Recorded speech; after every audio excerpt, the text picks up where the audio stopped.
O resultado das eleições para a presidência da Câmara dos Deputados e o Senado Federal, que ocorreram nos últimos dias, deveriam servir como um sinal de alerta, né? Uma lâmpada amarela para as oposições em nosso país. Porque, na verdade, com a recondução de Rodrigo Maia e a vitória de Davi Alcolumbre para as duas casas do Congresso Nacional, isso significa que o governo, né, na figura do capitão Bolsonaro, do general Mourão, do ministro da Casa Civil, Onyx Lorenzoni, conseguiram pavimentar uma boa rota, tá certo, de ligação do Palácio do Planalto com os edifícios da Praça dos Três Poderes. Isso significa o seguinte: na verdade, o partido dos dois, né, o DEM, era tido como muitos por um partido que havia praticamente desaparecido da cena política brasileira ao longo dos últimos anos, né? Mas como a política no Brasil é muito dinâmica e muito cheia de surpresas, né? De repente, esse partido, como que ressurge das cinzas, né? Ocupa o espaço de um outro grande derrotado, que foi o PSDB, tá certo?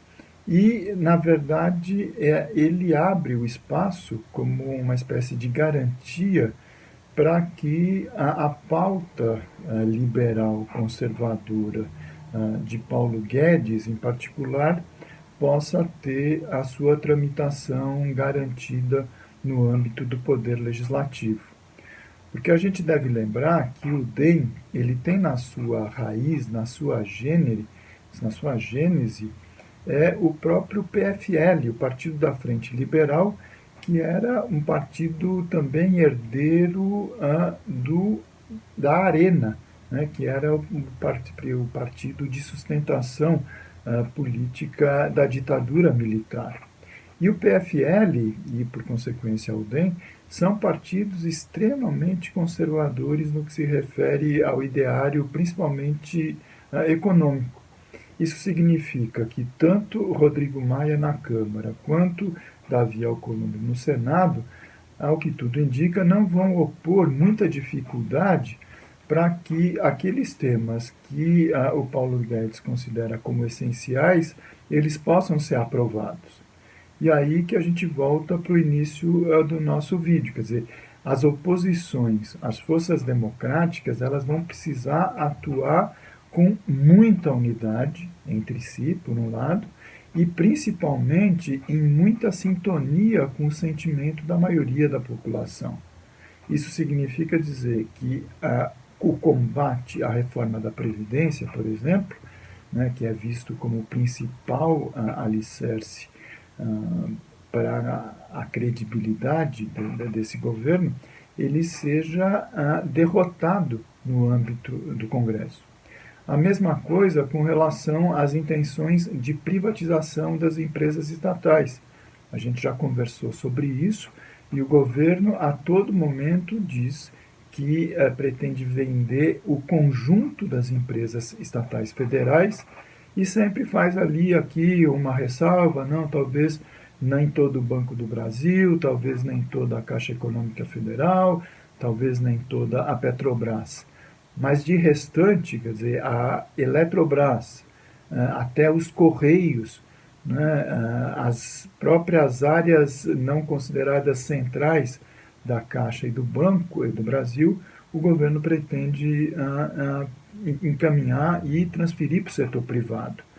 Mas são projetos que precisam de autorização do legislativo. Quer dizer, com essa dupla dinâmica no comando das duas casas, pelo menos do ponto de vista da direção do legislativo, o governo não vai enfrentar maiores dificuldades. Então, o único caminho que nos resta para evitar que haja realmente a consumação do desmonte, a consumação da desgraça do ponto de vista da destruição do pouco que existe ainda de setor público no Brasil, precisa contar, então, com a sabedoria, com a capacidade de articulação política das oposições e, principalmente, com a sua disposição de fazer com que o Congresso Nacional seja efetivamente uma caixa de ressonância da maioria da população brasileira, que já se manifestou durante o governo Temer contra essa agenda, contra a privatização e também contra a reforma da Previdência. Então, daqui para frente, todo cuidado é pouco e toda unidade é necessária e fundamental.